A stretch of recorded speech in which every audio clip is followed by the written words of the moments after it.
Chris, let's start with the differences. Let's start really basic, right? There are going to be differences in personnel in this game. We've talked about it a little bit on the Locked On Bengals podcast this week. The running backs are going to look a little bit different. The offensive line for the Chiefs is going to look a little bit different. But looking back at week 17, looking ahead to the AFC championship game, what are the big differences in terms of who's going to be playing, who's going to be available for the Chiefs this week versus the last time these teams played? Biggest difference is Orlando Brown. He went out. He went out to warm up and ended up having cramps or something with his calves and was not able to play in that game. And then you have Lucas Niang flip over from right tackle and plays left tackle, and he gets hurt within 5 or 6 plays of starting at left tackle. And then you move Joe Tooney out to left tackle. And to be fair, for a left guard to move to left tackle, that's a huge move. I thought he did a very good job against the Bengals. And he was very solid. But I think that if you watch uh, the Chiefs play with Brown and Tooney and Creed Humphrey and Trey Smith, I think they're a much better offensive line than what they had that day. So I think that's the big thing. The other thing is Jerick McKinnon has kind of stepped into a new role on offense, and I think that has been able to elevate different things on this offense because of his speed and his athleticism and his quickness as a running back in catching the ball out of the backfield. So I think that's two of the biggest differences. And I'm really hoping that when we're talking about looking at how this game can be different, I'm really hoping that you will see Kansas City maybe blitz Burrow a little bit less and maybe double team JaMarr Chase. Yeah, that's part. And I know that's something we've talked about a lot. And there's the focus there is, will they double team Chase? Will they not? So let's just go to it. Do you think they're going to double team Chase? Because based on what we saw last week, it didn't seem like, our film guy, he went back and looked at the how they guarded Diggs, and it wasn't like they were double teaming him a ton, at least based on what he saw. So do you expect that to be different this week with Chase? It depends. I mean, the problem with Chase is that you are sitting here in a situation where you have a guy that just absolutely killed you the last game. So he's a different player than Diggs. Don't get me wrong, Diggs is a fantastic wide receiver. JaMarr Chase is another fantastic wide receiver. So it's different players. The question is are you going to have Shavarius Ward travel, which is a guy who has shut down some wide receivers lately, and the Chiefs have kind of been having him travel. Maybe you double Chase in certain times. Maybe you don't. Maybe you roll coverage at different times where it's practically a double, but you still have a safety help elsewhere. It's going to be up in the air. I think Kansas City is going to try to do a couple of different things and try to give them different looks and see how it works out this time around. How do those different looks kind of play out in your mind? Because to us thinking about this game, thinking about Steve Spagnuolo, the way he calls defense, he's going to blitz. And, I think it was Mitchell Schwartz was like, or Jeff Schwartz, one of the Schwartzes was like, I hope the Chiefs don't blitz. If they send pressure, we're upset. And I'm like, that just doesn't seem like something Spags can do. The other thing is, if Travarius Ward does travel with Chase, how does that matchup play out to you from a skill set perspective? Does he have the athleticism to run with Chase? Is he going to try to out physical him because we know that the Chiefs got called for being a little bit grabby in that game? Or what do you think that approach would be? It's tough to say what their approach is going to be, and I hate saying it that way, but looking at the way they've been doing things since that game, it's a little different than what they've been doing the rest of the season. When you watch the Pittsburgh game, Ward started traveling with receivers. They really hadn't done that until really the playoffs. So it's a little different. I'm not exactly sure what they're going to do. I would think that they would double chase. I would think that maybe you're going to put Ward on him and do what you can that way. I do think that Ward is a very good corner, but it's JaMarr Chase. So big question is if he can hold up there. Yeah, that's a big part of the game for sure. Let's ask this, just in case he doesn't play. How different is this defense with Honey Badger with versus without him? I think the biggest thing with Tyron is if he is available, he is on the field. He's an on-field general. He gets them in the right positions and he gets them lined up correctly. And I think that's huge. If you look at some of the things that happened against the Bills, you look at Gabriel Davis absolutely killed Kansas City, and part of that I think was alignment. Part of it was guys falling down.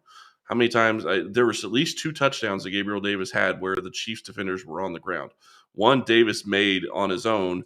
The other one, the defenders ran into each other. So, it's really hard to play defense if you have your defense on the grounds. I hate stating the obvious, but that's reality. The other one, it looked like Snead. One of the other ones, Snead looked like he, was moving over to guard him because Daniel Sorensen went outside to, I think, take a running back at the time, and Snead maybe didn't get far enough over. And the other question is the backside safety. It was Armani Watts. If it's Honey Badger, how does he play that differently? He's more instinctual. How is that going to change things? When you go from Armani Watts, who hasn't played a ton of defensive snaps throughout the entire season, to a guy like Honey Badger, who's played thousands of defensive snaps in the NFL, I think that's going to be a huge change. And his instincts are really what makes him one of the best players in the NFL. And Matthews had a chance to see this Bengals offense, of course. I would assume that the Chiefs would hope for a little bit of a better performance from Matthew the second time around. He did give up, according to PFF's charting, which grain of salt as applicable, gave up 4 catches on 5 targets for 87 yards and 2 touchdowns, according to that PFF charting. So especially with safety, sometimes nebulous. So again, take it as you see fit. Last question for me on the defensive side of the ball, Chris, has to do with Chris Jones. We all watched what Jeffrey Simmons and the Tennessee defensive line did to the Bengals offensive line. The biggest threats for the pass rush for the Bengals, they have to be aware of Chris Jones. Obviously, the game wrecker 3-tech, really versatile piece on the defensive line more than anything, and Melvin Ingram, who can also move around a little bit. Tennessee got the Bengals with a lot of simulated pressure. They got him with one creeper. They got him with a lot of complicated stunts and twists. When you look at how you expect this game to go, Chris Jones has had a bit of a rough go of it lately. Hasn't been as productive as the glory days of Chris Jones or even his regular game in the regular season this year. Is there something going on with Jones, or is it just matchup specific, or what do you think is going to play out there? I think it's matchup specific, but I also think if you look at Jones in a lot of ways, he's being double and triple teamed at times, and different players have to make different situations happen. If he's going to be double and triple teamed, you absolutely have to be able to get after the quarterback with the other guys. So I think that's a huge play part of it. I think he's still getting after the quarterback a pretty decent amount, but one on one, he's not getting one on one matchups, so they're making other people beat him. Yeah, that makes sense. Do you think this defensive line, given what they did last week, or what the Titans did last week with all the stuff that Jake just mentioned, do you think they're going to adopt that at all and do some of that or try that early? Because it clearly worked against this Bengals offensive line. And I know they don't usually do a lot of it, but do you think we'll see a bunch of twists and stunts and different moves from this defensive line? I would think so because you go back and you look at game tape and you see what works and what doesn't against certain players, and you try to take advantage of that as the best you can. Now, don't get me wrong; it's a completely different situation because you have different players in Kansas City than you had in Tennessee. I think Chris Jones is just as good as Simmons is personally, if not better. He's one of the top 2 or 3 DTs in the league, in my opinion. Simmons is up there as well. But I think that Melvin Ingram has played his part. Jerron Reed has played his part, and Frank Clark has played his part to an extent as well. He hasn't really gotten to the quarterback near as much as you would like, but he is definitely helping shut down the run, which can be big, especially if Mixon gets going. This completely changes the game in my mind. Let's shift gears a little bit. Talk about the Kansas City offense for at least a couple minutes here. They're the stars of the show, of course. They nearly scored 35 first half points against the Bengals, if not for a Von Bell clutch pass breakup, or depending on your perspective, Tyreek Hill drop on that 70-yard or so chuck from Patrick Mahomes rolling right toward the end of that first half against the Bengals the first time around. Patrick Mahomes against the Bills, great when he was pressured, great extending the play, evading the sack, finding the open guy. Has been great at this throughout his career. Was great at it in Week 17 against the Bengals. Is there something that can be done differently, in your opinion, Chris, when you talk about the approach from the pass rush that affects Patrick Mahomes differently under pressure? You look at the Steelers game, maybe not as good under pressure, and even against the Bengals, put the ball in danger a couple times. Seems to have cleaned that up in the postseason, but he's playing at a pretty high level right now, huh? Yeah, he really is, and I think you look at it, and part of it is that he has another level that he seems to go to in the playoffs, and we've talked about this a lot on the Locked On Chiefs podcast.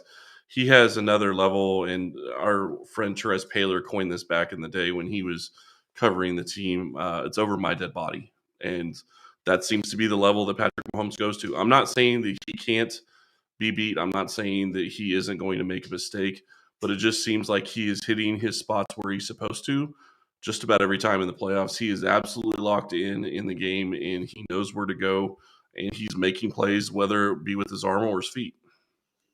How different, and you mentioned Jerick McKinnon earlier, but Clyde Edwards-Helaire didn't play in week 17 either. How different are they offensively with that 1-2 combo with number 25, number 1 in that backfield, given their versatility, their ability to make defenders miss out of the backfield, catch the ball, et cetera?